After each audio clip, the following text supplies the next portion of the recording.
When I was 9 years old, I had this dream.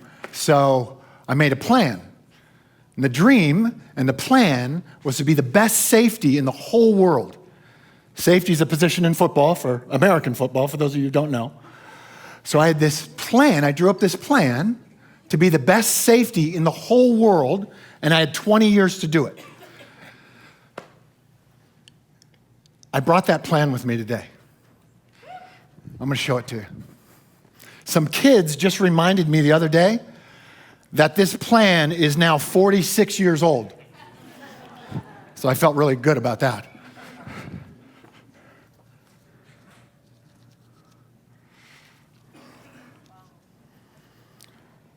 And there it is.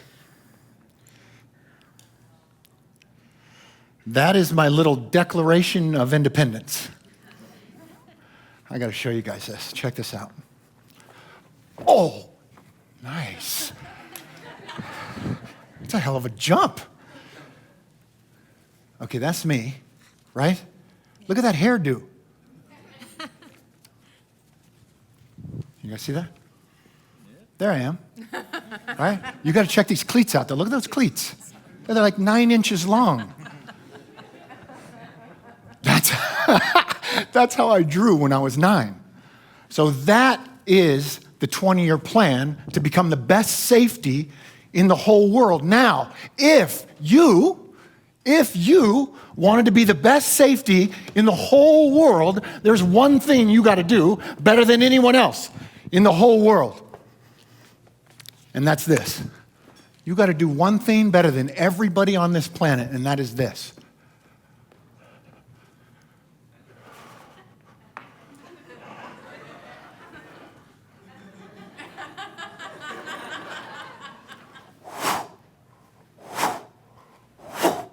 You got to be able to run backwards faster than the fastest man in the world runs forward.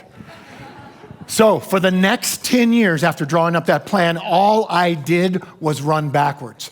Every recess, boom, boom. All my buddies were running forwards. I was running backwards. My dad, he woke me up every morning at 5 a.m. I went out to the wet grass, and all I did was run backwards.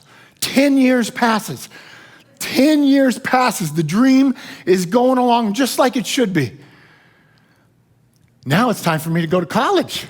So if I'm going to be the best safety in the whole world, I got to go to college and play safety, right? So there's 350 colleges in the United States that play college football. 350. Not one wanted me. Not one. Not one wrote me a letter. Not one recruited me. 0. Think of the worst college you ever heard of. Or junior college in your neighborhood. They didn't want me. So this is what I did.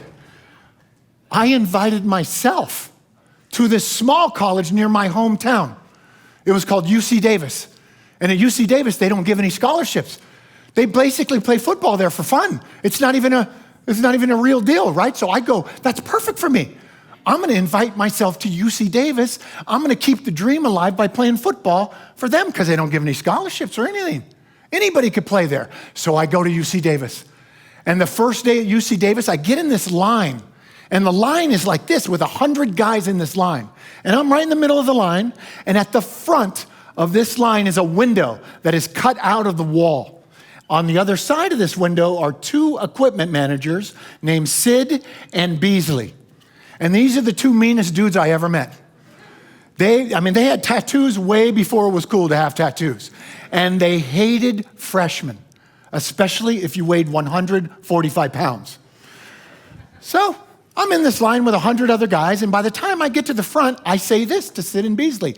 Hi, I'm Bo, and I'm a freshman. And I would like to play on the UC Davis football team.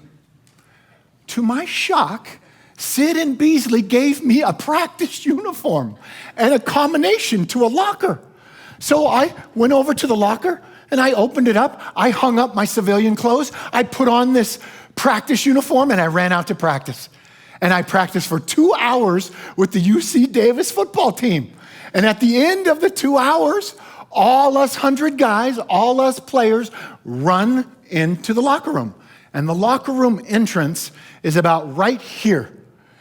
Our head coach, a guy named Jim Soker, would stand right in front of the entrance to the locker room, and he would watch us men file by. And as I got close to him, this is what he did after the first practice. Excuse me, Mr. Eason, hi, can I have a word with you, son? And I was like, oh, shit. Coach wants to talk to me already, must have done good. So I ran over to Coach and I said, hey, Coach, how you doing? And Coach said, I'm doing pretty good. However, you, not so good. Look, you're too small and you're too slow to ever play football at this university. So here's what we're gonna do. We're gonna send you home and we're gonna take away your dorm key. We're gonna take away your meal ticket. Now you can go home and in 30 days time when school begins, you can come back, you can go to school here, but you will never play football at this university. I ran as fast as I could right into that locker room. I went right to my locker and I undid the combination. I took off my practice uniform and I hung it up. I put on my civilian clothes and I ran as fast as I could out to the parking lot. And in the parking lot is my 1977 Ford Courier pickup. It is a piece of junk. It's all rusted out. It's blue. The windshield is totally broken like this. And then I stole one of my mom's hangers so that it would be the antenna so I could get music. And I stuck it in there. And I got in this Ford Courier pickup and I drove as fast as I could to the grocery store. Fast as I could to the supermarket. Because 24 hours before this happened, 24 hours before they sent me home, I was sitting in this Ford Courier pickup, just sitting there in my mom and dad's driveway. And I'm the youngest of 6 kids, so all my older brothers and sisters, they all said goodbye to mom and dad. They sat in their piece of junk car and they drove off to college for 4 years. And now it was my turn. So I'm sitting there in my little pickup and I'm waving goodbye to my mom who's on the porch waving. And my dad is standing right at the headlights of my pickup truck. And my dad is a cowboy. He's a rancher, so he doesn't talk a lot. But me and my dad make eye contact through the windshield. And then he walks around to the driver's side and he knocks on the window. And I was like, oh shit, Dad's gonna say something. So I rolled down my window and I said, Dad, what's up? And my dad still doesn't say anything, but he reaches into his back pocket and he pulls out his wallet. He opens his wallet and he pulls something out of the wallet and he hands it to me through the window. And he said, son, I want you to take this to college. It was a $10 bill. I said, Dad, I don't need the $10. They're paying for my room and my board. I don't need it. He said, son, just in case of emergencies, take the $10. So 24 hours later, I'm so happy I got $10 because I go to the grocery store and I get the biggest jar of peanut butter that they have and old stale hot dog buns, 2 bags. Remember in those days? You get old bread, like a month old, they sell it for cheap. So I got 2 bags of hot dog buns. They were so hard, you could drive a nail with these buns. I got in that Ford Courier pickup. I parked it in the driveway of the locker room. And I ate peanut butter hot dog bun sandwiches for dinner that night. And I slept in that Ford Courier pickup. Next morning, second day of practice. And I just sort of did, what I always did, which was to pretend nothing happened.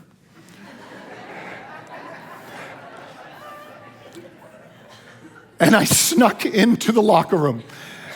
And as I was making my way over to my locker, I looked up at that window and Sid and Beasley were right there and they were looking at me like this. And I snuck by them. I got all the way over to my locker. I opened it. It was empty. There was no practice uniform in my locker. So I went back to Sid and Beasley. I said, Sid, Beasley, you guys, guess what? Bo, that freshman from yesterday. Yeah, guess what, you guys? There's been a mistake. Yeah, there's no practice uniform in my locker. And Sid and Beasley go, yeah, there's no practice uniform in your locker because you're not on the team. We sent you home yesterday, took away your dorm key, took away your meal ticket, so get. But I can't get, see, because I got this, I have this dream. And I got a plan, and the dream and the plan is for me to be the best safety in the whole world. And I only got a few more years to do it, so could you just give me, like a practice uniform? Sid and Beasley are tough, man, tough. But Beasley had this soft underbelly. And he said this to me, freshman, you wait right there. And he walks to the back of the equipment room and he grabs something off the wall, like a hunk of cloth, something off the wall. And he walks back over to the window and he throws this hunk of cloth at me. And it's an old uniform, practice uniform that doesn't match the rest of the team. It's a different shade of blue up here. The pants are a different shade of gold. There's no stripes. And they gave me this big-ass helmet that was so big. It's called a suspension helmet. They don't make them anymore. But the padding inside is actually rope. Rope is the cushion inside. So they gave me this big old helmet, like this big, so I couldn't see. Like every other step, the helmet come down over my eyes like that. But I didn't care. I took this old unmatching uniform and helmet. I went back over to my locker. I opened it up, took off my civilian clothes, hung them up, put on this practice uniform, and I'm out at practice again, just trying to blend in, but I don't match. 100 guys out there. It's hot. We're training. I'm taking every rep. I'm working as hard as I can. And nobody says anything to me for 2 hours. But I just keep practicing. 30 days goes by. Every day I sleep in that Ford Courier pickup. I eat peanut butter hot dog bun sandwiches for breakfast, lunch, and dinner. And I go out to practice every day. And no one says anything to me. But everyone, now and again, I could see a coach going over to our head coach, Jim Soker, and going like this. Coach, can I have a question? Why is that goofy freshman still here with the uniform and the helmet and all that? But nobody said anything to me, so I just kept going. 30 days goes by. Now it is time for our first game, and our first game is tonight. And my mom and dad are driving 3 hours to come see me play. So on game night, I just kind of did, what I always did, which was to pretend that nothing happened.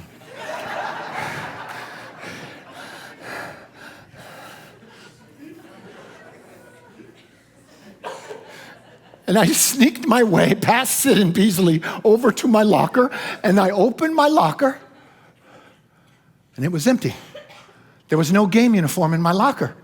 So I go back over to Sid and Beasley. I go, Sid and Beasley, you guys remember me, Bo, that freshman. Guess what, you guys? Yeah, there's been another mistake. Yeah, there's no game uniform in my locker. And Sid and Beasley are like, yeah, there's no game uniform in your locker because you're not on the team.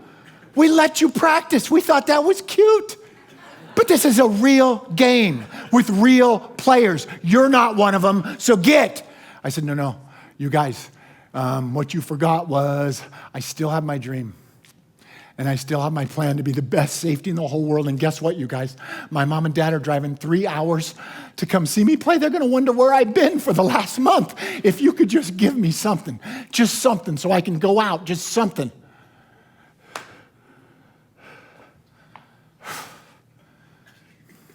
These guys are tough, man.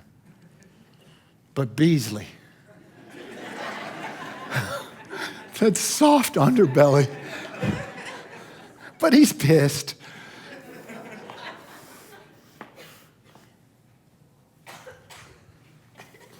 Freshman, you wait right there. And he walks to the back of the equipment room again. He grabs another hunk of something off the wall, returns to the window, throws it at me, and he says, here's the deal, freshman. You're going to put that uniform on. Again, this thing doesn't match. There's a totally different color uniform. He goes, this is what you're going to do, freshman. You're going to put on that unmatching uniform. Then this is what you're going to do. You're going to run out with 100 guys with the lights on and the marching band, and you're going to be on the sideline. You are going to run to this little spot on the very end of the bench, and you are going to sit in that spot the whole game. If you move, or if the coaches or you get in the way of the real players, we will lose our jobs. Do you understand, freshmen? I said, I'll do it. I'll do it. So they gave me this unmatching game uniform. I went to my locker, I opened, I took off my civilian clothes, put on an unmatching game uniform, and I run out with the varsity. Game night, lights on, marching band. I was running out trying to blend in with 100 other guys. And as I'm running across the field, I look up into the bleachers, and my mom and dad are at the very top of the bleachers like this. Oh, there's our boy playing his first college football game. Little do they know, I'm not even on this team. And I make my way, just like Beasley told me to do, right over to this little spot on the very end of the bench, and I sit there the whole game. The whole game, I just sit there, and all I could do was look up at the scoreboard and at the clock ticking down, lower and lower and lower, until there was 1:34 minutes left in the game. And we're beating this team like 35-0. We're killing this team. I think we're playing like Chico State, somebody like that. We're killing them, right? And all I could do was just watch that clock and then look up at my mom and dad. And I thought one thing. I got to get in this game somehow. So it was time for us to kick the ball off, right? UC Davis is going to kick the ball deep to their return man, right? The kickoff team at UC Davis, that was the best special team to be on. Everybody wanted to be on that kickoff team. In fact, our best player, the captain of our team, a guy named Daryl Goss, he was on the kickoff team. And Daryl Goss got the kickoff team to huddle right here. All right, kickoff team, hey, bring it in. Hey, you guys, listen up, bring it in, kickoff, get ready. I was sitting 10 yards behind Daryl Goss, just staring at the back of his uniform. Because the number on Daryl Goss's uniform was number 2. That's the same number they gave me. They gave me a duplicate, unmatching jersey of our captain and our best player, Daryl Goss.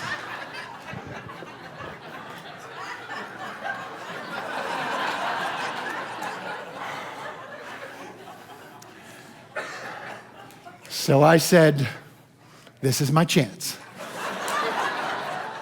So I sneaked up behind Daryl Goss, and I tapped him on the back of the shoulder pads, and Daryl Goss turns around like this. He doesn't even look at my face. He doesn't even know who I am. He goes, why are you wearing my jersey? I said, Daryl, don't worry about that right now. I got to ask you a favor, Daryl. I got to run down on the kickoff team for you. Can I?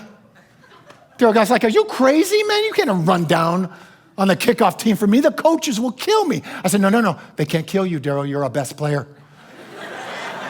You're the captain of our team. If you just let me run down, man, my mom and dad are sitting up right up there and they could just see me.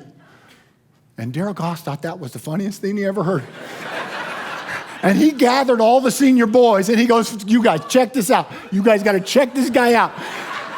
You see that freshman wearing my number? He's going to run down on the kickoff team for me. Let's isolate on him. Let's watch him. So the UC Davis kickoff team lines up. And let's pretend going right down the middle of the stage, all the way to the back of the room, is the UC Davis sideline. So if you're off the field of battle, you're over here drinking Gatorade, right? If you're in the field of battle, you're here. This is where Daryl Goss lines up. Right here, he's the very end guy on the kickoff team. The sideline is 1 yard behind him. He lines up here. Our kicker's there, gonna kick the ball that way. Daryl Goss is gonna run down and make the tackle. Here's where Daryl Goss lines up. Here's where I line up. And right before the kicker kicks the ball off, this is what Daryl Goss does. And this is what I did.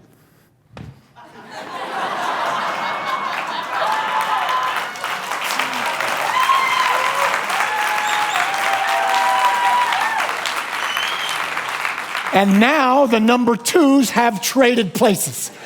Our kicker kicks the ball off, I take off. Now I am small, but I am fast because I am scared. And I'm running down that field as fast as I can. Now, if you are the first person down on the kickoff team, you are met with what is called the wedge. And the wedge is the 4 biggest players on the opposing team. And this is what the wedge's job is. They interlock arms like this, 4 of them straight across, as if they're getting married. 275 pounds each, these guys. They lock arms like this, they run full speed to create a wedge. If you are the first person on the UC Davis kickoff team to get down there, your job is to become a wedge buster. And a wedge buster's job is to go full speed into the wedge and knock them all down like bowling pins so that your friends can now make the tackle. And so I'm running down and I look around and I'm the first one down, of course. And I knew my job and all my whole life just passed before my eyes.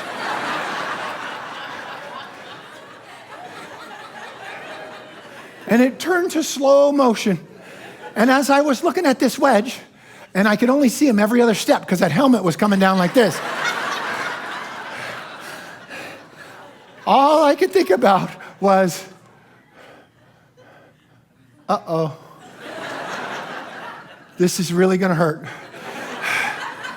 And as I got to the wedge, instead of busting the wedge, this is what I did.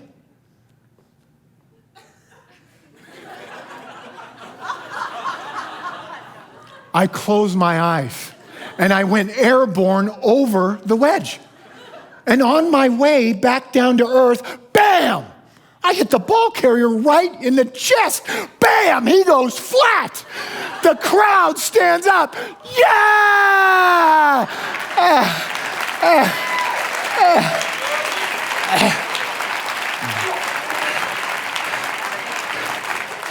And I stand up.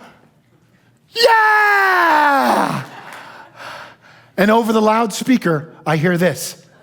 Tackle made by number 2, Daryl Goss. I dropped my hands and I tried to turn invisible and get off that field as fast as I could, because the part I didn't tell you guys was Daryl Goss is a 250-pound black man.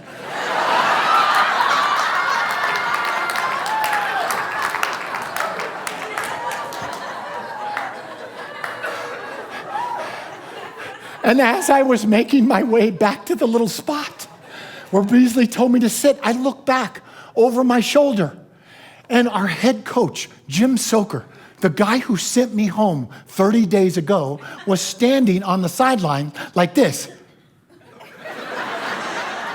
And standing right next to him is the real Daryl Goss. And he's standing like this.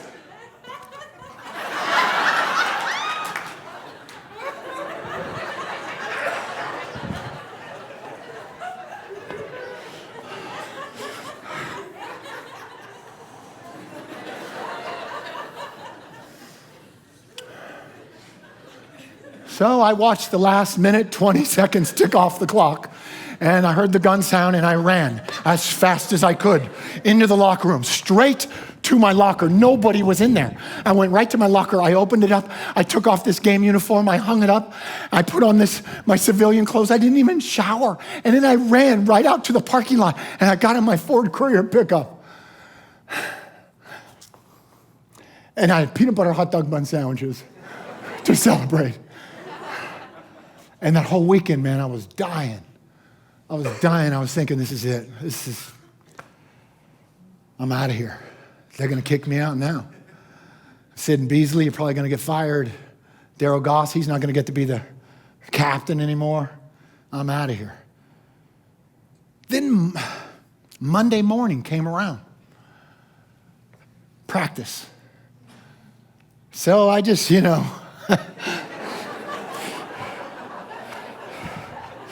just did what I always did, which was to pretend nothing happened. And I sneaked into that locker room on that Monday morning. And I looked up at Sid and Beasley, and they were pissed. I made my way all the way over to my locker, and I opened it. And there was a brand new varsity uniform in that locker.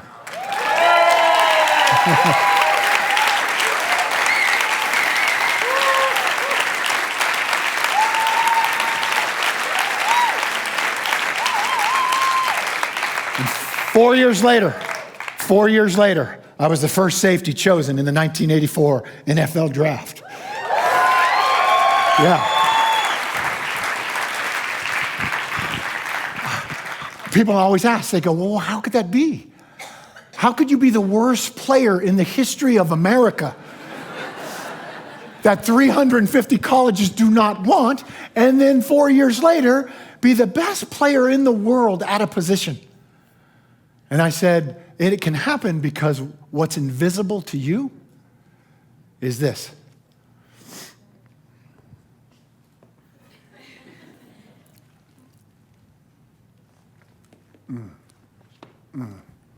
It's all those 5 a.m.s that nobody saw.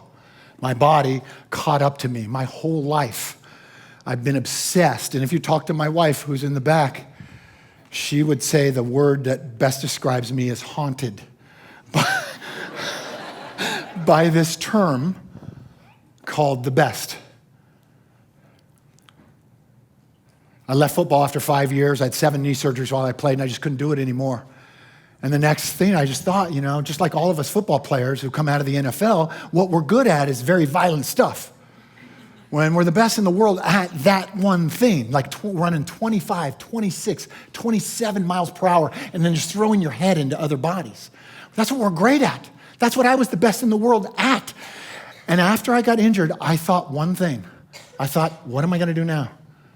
And the first vision that popped into my head was an orange jumpsuit, that I was going to prison. I did, because the best thing that I do is illegal in the civilian world. You can get a lot of money out there and you can get a pat on the butt out there, but in the real world, you don't. You go to jail. So to avoid jail, the very next thought in my mind was, I've got to find a platform. I've got to find something like this where I can express myself the same way I do on the football field, because you can be the best in the world at that by physically letting yourself out. Can I do it again? Can I be taught to do it from a platform, from a stage? That way I can avoid jail, which is good for me, and actually make an impact and make a living and build a company.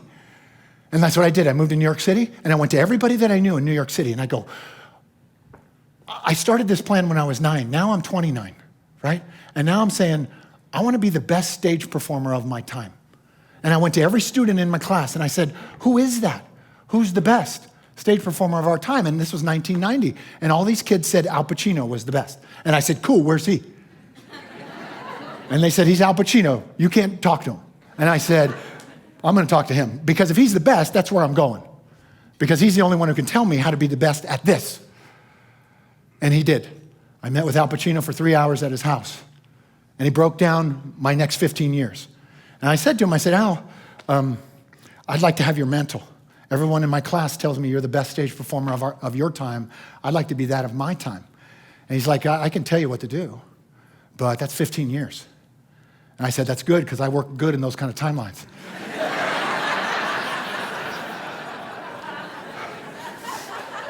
And he broke down my next 15 years. Basically, he broke it down on a piece of paper, and I just recreated another 20-year plan, with one thing being the same: the best. The best safety in the world, the best stage performer in the world. Not second, not third. One. I don't know why. That's why I'm obsessed with this. So I did it. I did it. In 15 years, basically to the day that Al Pacino sat down with me, 15 years later, I am backstage in a Broadway house in New York City, about to run out to a play that I wrote, and I'm the only guy in. And I'd never been so nervous. I'd rather run into the wedge than these critics in New York. And I ran out. And as I ran out, I was doing the show. I was doing the play just like I'm talking to you today. I'm talking to the audience because that's the other character is the audience. And I make eye contact with a guy in row 5, and he's sitting right there on the aisle. And it was Al Pacino. Now, I hadn't seen him in 15 years other than movies and stuff, but I never talked to him. And he was sitting right there. And this is all he did. I'm making eye contact with Al Pacino going like this. I'm trying to remember my lines, and I'm going, shit, that's Al Pacino.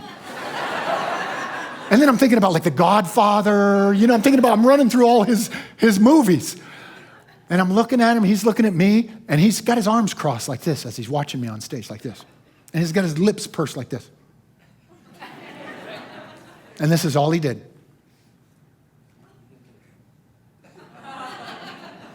Best review I ever got, right?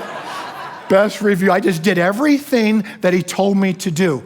I am haunted by this idea of being the best because I think it is natural for us to be the best. Does anyone got a problem with that?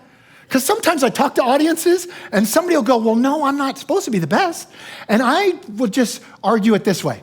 I'm not going to argue with you about you being the best, but you can take that up with Mother Nature.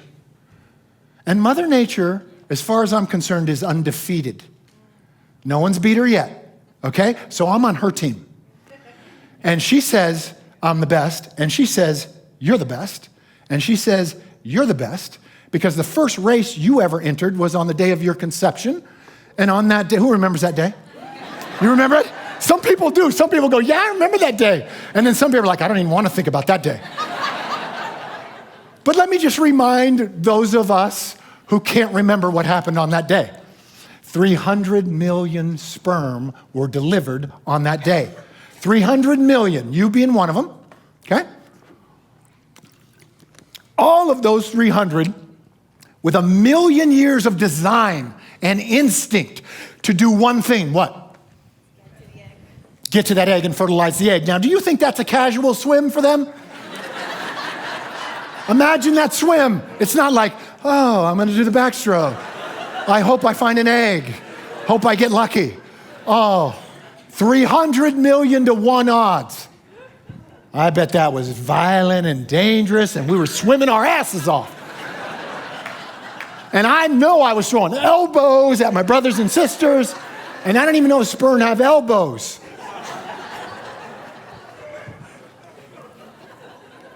So, you tell me, who won the first race you ever entered? 300 million to 1 odds, you. So the rest of your life, once you're born, you're gonna start trying to prove that you're not the best. Take it up with Mother Nature. We are the best. It is our responsibility, and it's who we are, okay? There is one thing on this journey that I've been taking, attempting to try to be the best. And I'm just using myself as a guinea pig. And I use my kids as guinea pigs. They're great guinea pigs. Kids, go, no, your job is to be the best in the world at whatever you want, whatever you're choosing. That's it. And that's our whole commitment is to that. My whole family's like that. The people that work with me, that's what they do, right? So that's how it goes. And so I'm gonna teach you right now 3 critical things that you've got to have to be the best, okay? Everybody got it? Here we go. Story, number 1, you gotta know your story. And that story has got to be personal, not distance from you. It's not a story like, well, my cousin had this happen to them. It's not like that. It is the more personal your story, the more effect you have. The more personal your story, the more universality that you have. Now, I'll give you a quick example. My dad, remember I told you? I'll give you a quick example of personal equals universal. My dad was a rancher, right? So he roped cattle when I was a little kid. I watched him do it. And one day I was watching my dad rope cattle, and he came up on this steer, and it's a 1,000-pound steer. And he ropes the steer, and steers don't like it when they're roped, so they run the opposite direction. The cowboy, my dad in this case, jumps off the horse and has to hold that steer down. meaning hold that rope in his hand and it just slides through the cowboy's hand so fast as 1,000-pound steers run the other way. Well, my dad's hands, that day, I saw his hands, smoke come off his hands as the rope slid through. Now, when we would go swimming, me and my brothers and sisters in the summer, my dad would get in the pool with us with blue jeans on. And he would pick us up by our bare bellies and throw us across the pool. Every time he picked us up, we would scream, "Ah, Dad, put me down with those hands." Because his hands were nothing but scar tissue. So that takes me 40 seconds to tell you that story about my dad's hands. Personal equals universal. When I speak of my dad's hands, you don't think of my dad's hands. You think of your dad's hands. The more personal your story, the more effect you have here. Number one, you gotta know your story. You gotta be personal. Number two, most critical step is physicality. Do you guys know that we're predators? You know that human beings are predators? You would never know that this day if you watch the media, right? Because they only assign that moniker to the worst of our society, don't they? We're predators. We are the most dangerous, lethal predators on the planet, right? Are we? Great white sharks, killer whales, cheetahs, lions, leopards, falcons. We're more dangerous, more lethal. Stop apologizing for it. Well, our whole world has been apologizing for being a predator. So we're walking around like this. Physicality in your storytelling. Physicality to be the best. We're walking around apologetically like this. This is how our world works. Covering every powerful thing we got on us, we're trying to cover. Our heart, here, covering everything. Apologizing. Predators never do that. I was trained by the greatest movement coach in the world, a guy named Jean-Louis Rodrigue. You guys know Jean-Louis? Yeah. He works with the biggest movie stars in the world because their lifeblood is based on their physicality, not what they say. Physicality. Predator movement. There's a tribe in Africa called the Nuba tribe. The Nuba tribe is known to never be eaten by the predator cats that they live among. Yet all the other tribes are being eaten and attacked by predator cats, but not the Nuba tribe. Why? So Jean-Louis my teacher goes and lives with the Nuba tribe. And he takes videos and he takes pictures of how the Nuba tribe move. And they move exactly like I move. They are the predator. They don't apologize for it. So imagine all these cats are all around them, and the Nuba tribe moves through the jungle like this. And the cats are sitting there, just like our predators, just like our criminals in this society where we live. They're sitting there waiting for an easy meal. And the Nuba tribe will not give it to them because they're unapologetic. This is the men and this is the women, and this is how they move, like we're supposed to move. This is how we move. Nobody will mess with you. Nobody. At the end of Jean-Louis with the tribe, he goes to the chief and he goes, "Chief, you've got to be kidding me. You're telling me nobody from the Nuba tribe's ever been eaten by these predators, cats?" And he goes, "No, that's not true. We had some men eaten." And Jean-Louis said, "Why? When?" And the chief said, "When the men get drunk, they get eaten." So imagine these guys, these tribesmen moving through the jungle. Bam, cats all around, waiting. Don't touch them. They go down to the local, drop their guard. It's that subtle. Bam, dead. Dead. No different than our society. Your story, your quest to be the best has got to be physical. In a world that has reduced itself to like communicating like so tiny that our bodies just can't do it. We can't fit into it. And that's the reason we're so messed up. We start crossing boundaries. We start doing goofy stuff with our bodies because it's not expressive. We don't let this sucker out to hunt.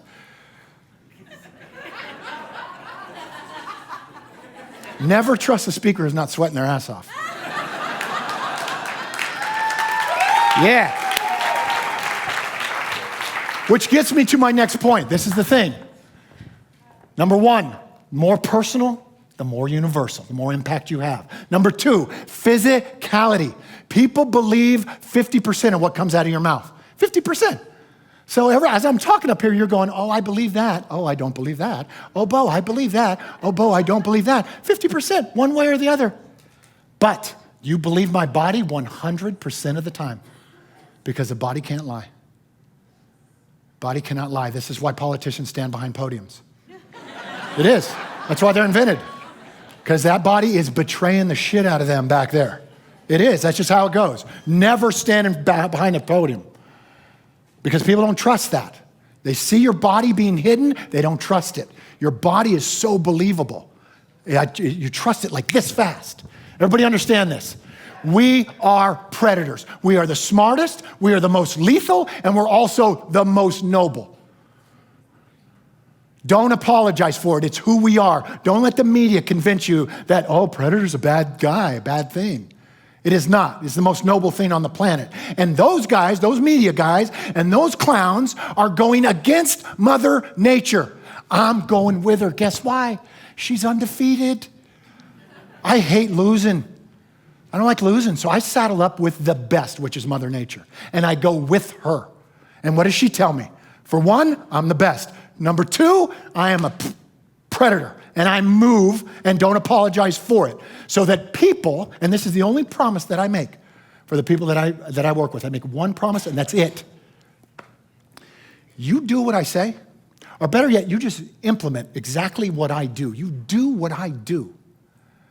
And here's the promise. People will not have the ability to look away from you.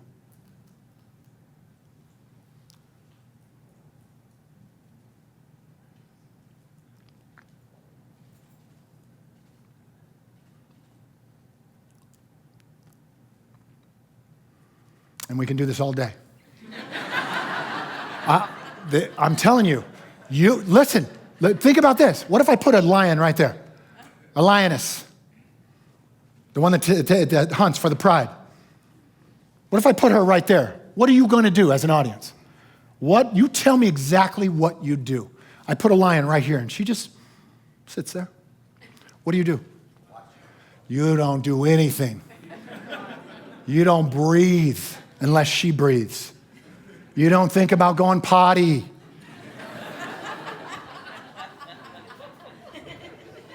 You're not like, oh, I wonder if I should call my spouse and check in. No. You have to be a predator on stage. All of you have a quest. All of you have a quest. Who do you think is going to help you build that thing? Everyone else. You're not going to build it alone. Everyone else is going to help you build that thing. How are they going to build it for you? They got to have a predator in front of them. Because if somebody's apologetic up here, and I'm up here saying, hey, I'm Bo, and I'm real strong. I'm a powerful guy. But that's what we do in front of people. We just sit up there and we just go, I'm not as powerful as you might think. I don't want to scare anybody, so I'm just going to be half the man or half the woman that I'm meant to be. So I'll just try to fit in at Starbucks like this. But when a predator walks into Starbucks, what happens at Starbucks? When I walk into Starbucks, it goes like this. I walk in, the door opens, no one's seen me. This is what the line does. And they can't see me, the line's like this. This is what they do. Oh, hey, you want to go? They feel it. Your audience feels it. This is a learned thing. I was an athlete. I didn't know this. I didn't know this could be taught. This is a learned thing, who you are. Remembering who you are at the most basic level.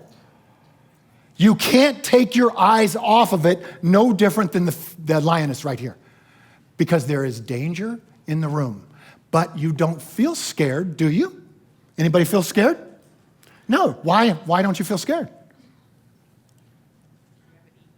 Yeah, you feel safe.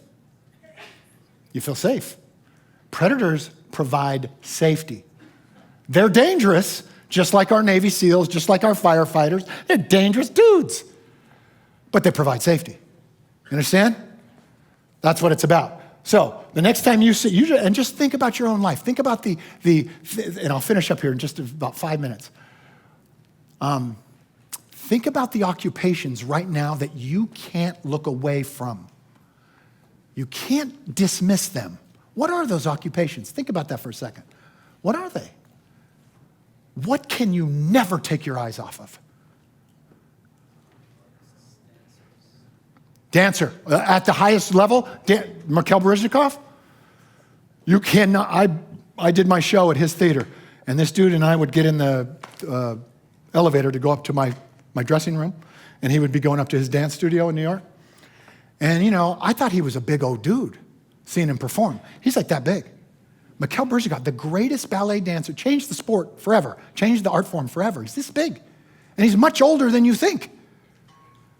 You can't look away from this dude because of all those years of training. You look down at his feet, they are mangled, his feet. He has paid the price. He is a master. You can never look away from a predator like that. Nobody can knock him off. If you saw a Green Beret charging a beachhead with oncoming fire, could you look away from that? Could you go, No, you can't.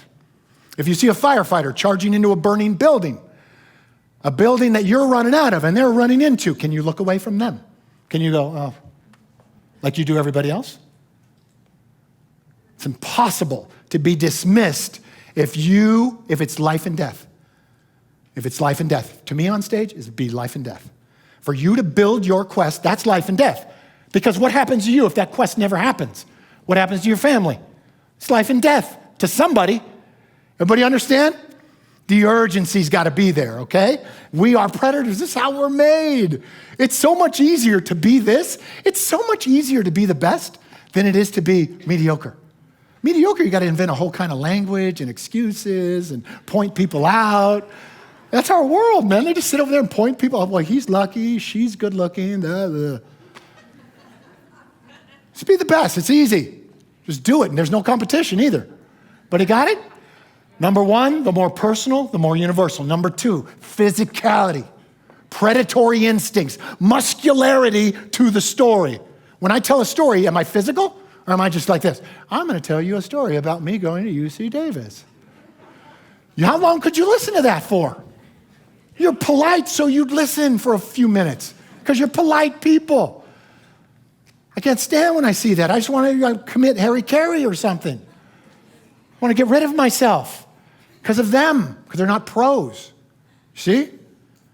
The third most critical step that you've got to take to be the best storyteller, generosity. Generosity. Now, I'm not talking about generosity like, hey, I'm really generous, Bo, or hey, Bo, I'm a big tipper. I'm not talking about that. I'm talking about the art of giving all of oneself all of the time. Anyone remember a guy named Jerry Rice? Who remembers Jerry Rice? For those of you who don't remember Jerry Rice, he's known as the greatest football player ever to play the game, ever. He is so far out in front of the guy in second place, you can't even compare him. He's got 60 more touchdowns than the guy in second place. Do you know how long it takes to score 60 touchdowns in the NFL? If you could stay healthy long enough, you can't do it. I used to play against this dude. It is a nightmare to play against the best player to ever don a uniform. But at the end of my career, I got traded to the San Francisco 49ers. So me and Jerry Rice are on the same team. The greatest player to ever play the game, 100 years. We're on the same team. I said, shit, that's good. I want to see what he does. So we get to training camp. First day of training camp, Rockland, California, 110 degrees outside. I made this little deal with myself when I was like 8.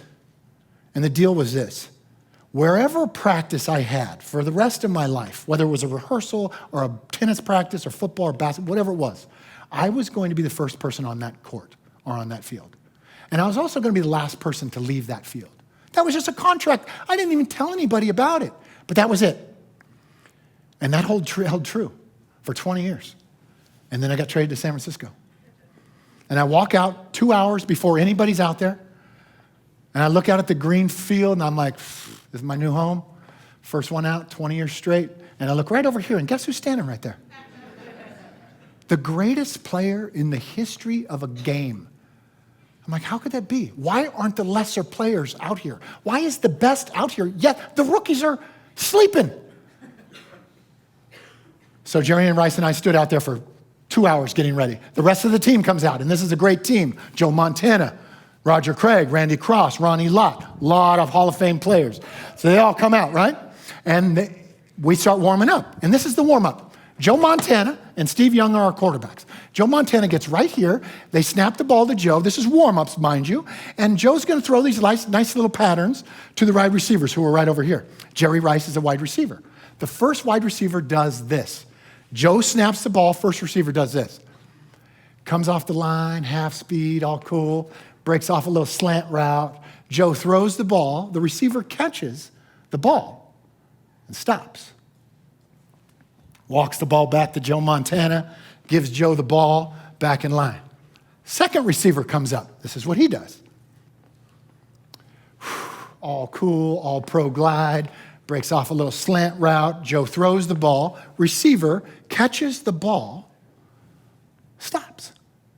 Walks the ball back to Joe Montana. Hands Joe the ball. Back in line. And then Jerry Rice came up. And I said, oh shit, okay. Let's see what he does. This is what Jerry Rice did.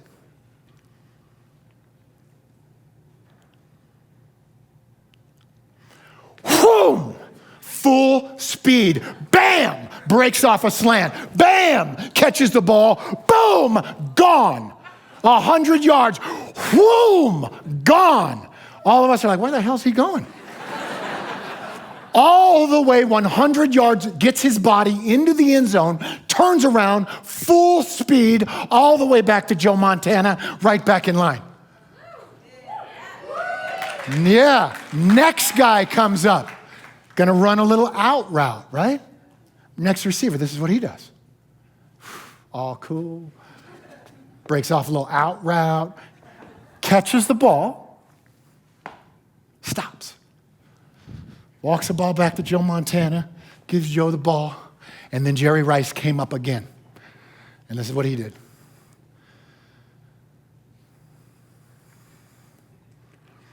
Boom! Full speed. Bam! Breaks it off. Boom! Catches the ball. Bam! He is gone. Over and over and over and over again. 3 hours went by. He must have run 10 miles of dead-ass sprints, putting his body all the way in the end zone, flipping it around all the way back. I never seen anything like this. I played this game 20 years. So I went up to Jerry Rice after practice. And I said, hey, man. I said, Jerry, what's the deal with you, man? Why do you do all that? You know, running. Why do you do that? And he goes, oh, that's very simple, Bo. I do that because every time these hands touch a ball, this body ends up in an end zone.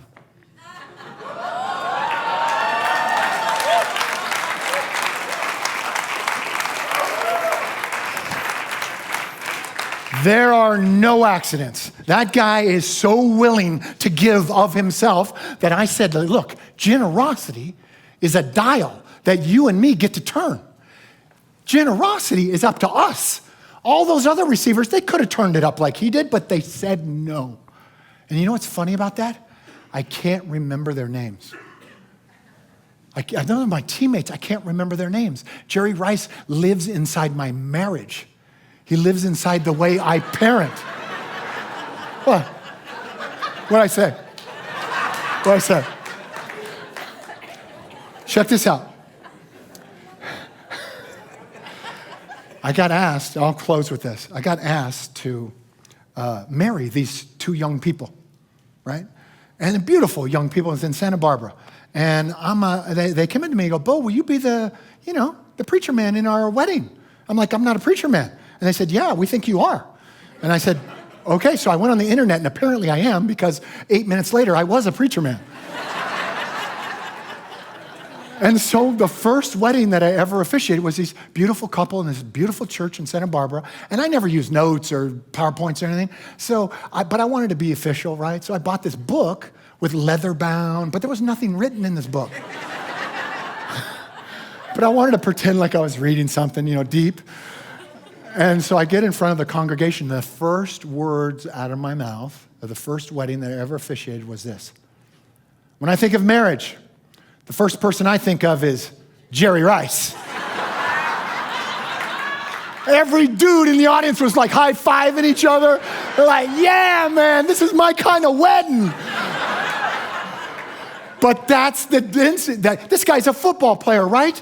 He's a football player, but he's impacted how much I'm willing to give of myself every day, every department of my life, whether it's parenting or marriage or speaking or leading. You turn that dial all the way up, and then you see who you end up being. Everybody got it? The first critical step is you've got to know that story, and it's got to be here. It can't be like distant from you. It's got to be personal. Second, you got to physicalize that story. You got to turn into the predator. And if anybody stands in the way of that story, of your quest, then they have to be eliminated. I mean, they do because, there's a lot of people standing in the way. Got to be eliminated. That's not that hard. They're going to step aside anyway because you're a predator. Watch when you go to the bathroom right now. Watch how you walk. You're like,